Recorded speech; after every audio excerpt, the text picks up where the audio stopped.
Аш қарынға сүт ішудің пайдасы мен зияны. Пайдасы: асқазан қышқылын бейтараптандырады. Аш қарында сүт ішкенде оның құрамындағы кальций мен ақуыз асқазан қышқылын уақытша бейтараптандырып, күйіп жану изжога сезімін басуы мүмкін. Ұйқыны жақсартады. Сүт құрамындағы триптофан және казеин атты амин қышқылдар жүйке жүйесін тыныштандырып, түнде ішкен жағдайда ұйқыны жақсартуға көмектеседі. Аштықты басады. Сүт құрамында ақуыз бен май болғандықтан, ол аштық сезімін біразға дейін басып тұрады. Арықтауға тырысатындар үшін бұл пайдалы болуы мүмкін. Сүйек пен тіс саулығы үшін маңызды. Сүт табиғи кальций көзі. Аш қарында ішілгенде сіңуі біршама тиімді болуы мүмкін. Бірақ бұл әр адамның ағзасына байланысты. Энергия береді.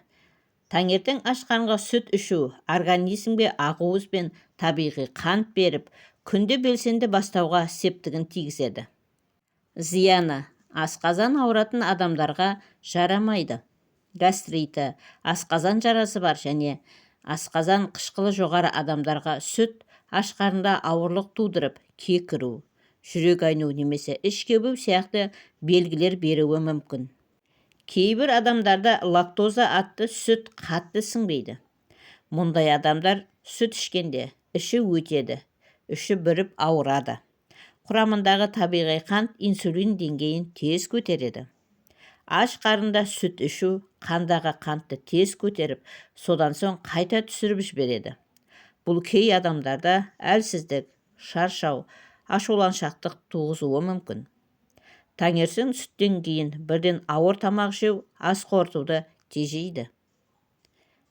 Міне, құрметті көрермен, осымен видеомыз аяқталды. Егер видеомызды пайдалы болды деп тапсаңыздар, арнаға тіркеліп лайк басып, пікір қалдырып, қоңыраушаны баса кетуді ұмытпаңыздар.